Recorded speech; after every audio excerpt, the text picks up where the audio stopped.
بسم اللہ الرحمن الرحیم۔ تمام اہل اسلام کو دلی عید مبارک۔ آئیے چلتے ہیں عید کی نماز ادا کرنے۔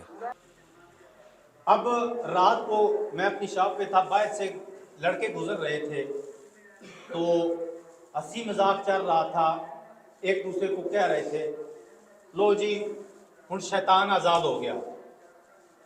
جی بالکل، رب تعالیٰ کا حکم ہے، ماہ رمضان المبارک میں تو شیطان قید ہوتا ہے۔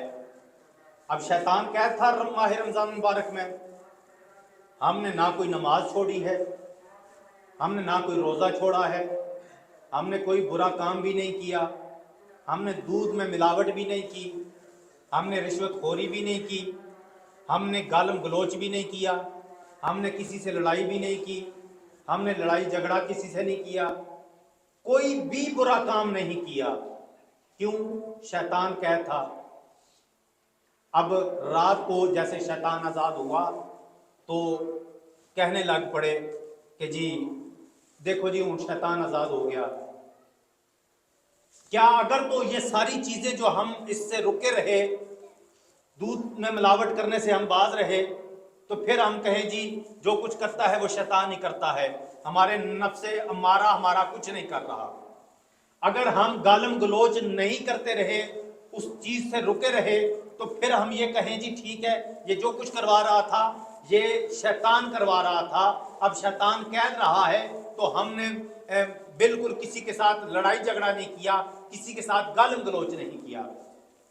اگر تو ہم نے کوئی نماز نہیں چھوڑی، ساری نمازیں ادا کی ہیں، مسجد میں باجماعت ہو کے نمازیں ادا کی ہیں، پھر ہم کہہ سکتے ہیں جی بالکل یہ شیطان ہمیں ورگلاتا ہے، یہ وسوسے ڈالتا ہے کہ رمضان مبارک میں شیطان قید ہوتا ہے، ہم نے ساری نمازیں پڑھی ہیں، ہم نے ہر وہ اچھا کام کیا ہے کہ جس سے ہمیں شیطان روکتا ہے، ہم نے وہ برا کام چھوڑا ہے جو کرنے پہ ہمیں شیطان کہتا ہے۔ اگر تو بات آ جائے یہ تو پھر ٹھیک ہے جی، مان لیتے ہیں جی کہ شیطان قید تھا اور ہم نے اپنا جو 100% تھا وہ ہم نے رب تعالیٰ کی بارگاہ میں ادا کیا ہے۔ اور اگر ہم نے رمضان المبارک کے بابرکت مہینے میں نماز بھی نہیں پڑھی، اگر ہم نے روزے بھی چھوڑے ہیں، اگر ہم نے گالم گلوچ بھی کی ہے، اگر ہم نے ہر وہ برا کام کیا ہے جو ہم رمضان کے علاوہ باقی مہینوں میں کرتے ہیں، تو پھر ہمیں صرف شیطان کی طرف نہیں دیکھنا چاہیے بلکہ اپنے نفس امارہ کی طرف بھی دیکھنا چاہیے۔ محمد عبدہ ورسولہ، اما بعد فاعوذ باللہ من الشیطان الرجیم، بسم اللہ الرحمن الرحیم۔ یا ایھا الذین آمنوا کتب علیکم الصیام کما کتب علی الذین من قبلکم لعلکم تتقون ایاما معدودات فمن کان منکم مریضا او علی سفر فعدۃ من ایام اخر وعلی الذین یطیقونہ فدیۃ طعام مسکین فمن تطوع خیرا فهو خیر لہ وان تصوموا خیر لکم ان کنتم تعلمون۔ اللهم ربنا آتنا في الدنيا حسنة وفي الآخرة حسنة وقنا عذاب النار۔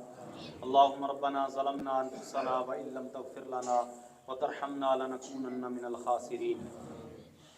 یا رب العالمین، ہماری نماز عید الفطر اپنی بارگاہ مقدسہ میں قبول و منظور فرما۔ یا رب العالمین، اس جو ماہ مقدس گزرا مالک، اس میں جو کمی کوتاہی ہو اپنے پیارے حبیب کے صدقے سے معاف فرما۔ یا رب العالمین، جو ٹوٹی پھوٹی عبادت کر سکے اس عبادت کو اپنے پیارے حبیب کے صدقے سے اپنی بارگاہ عالی میں قبول و منظور فرما۔ یا رب العالمین، آقا علیہ الصلوۃ والسلام کے صدقے سے، آج کے اس مبارک دن کے صدقے سے مالک تیرا اعلان ہے کہ عید کے دن جو آتا ہے عیدگاہ میں آتا ہے، نماز ادا کرنے آتا ہے، مالک تو اسے گناہوں سے معاف فرماتا ہے، مالک ہمارے گناہوں کو معاف فرما۔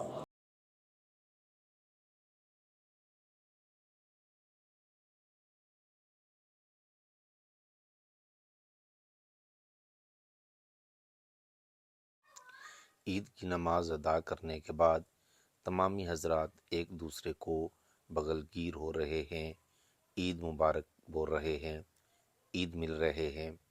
یہ اسلام کا حسن ہے کہ نماز کے بعد سب ایک دوسرے کو ملتے ہیں، کوئی چھوٹا بڑا، کوئی کالا گورا، کوئی فرق نہیں رہ جاتا، کوئی امیر غریب، کوئی فرق نہیں رکھا جاتا، ہر کوئی ایک دوسرے سے ملتا ہے اور عید مبارک کہتا ہے۔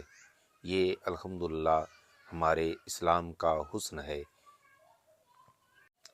علامہ اقبال قلندر لاہوری نے فرمایا تھا، ایک ہی صف میں کھڑے ہو گئے محمود و ایاز، نہ کوئی بندہ رہا نہ کوئی بندہ نواز۔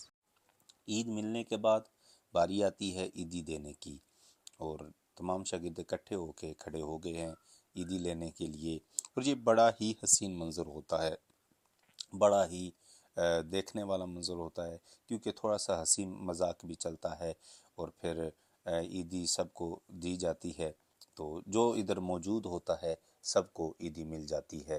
تو اللہ تعالیٰ سے دعا ہے، اللہ تعالیٰ ہماری اس محبت کو، اس کاوش کو اللہ میری تعالیٰ طرف سے اپنی اور میری بارگاہ پوری عالی ٹیم میں کی طرف سے قبول و منظور تمام اہل فرمائے، اسلام کو عید مبارک۔ اور ان سب کو اللہ تعالیٰ ہمیشہ ایسے ہی شاد و آباد، خوش و خرم رکھے۔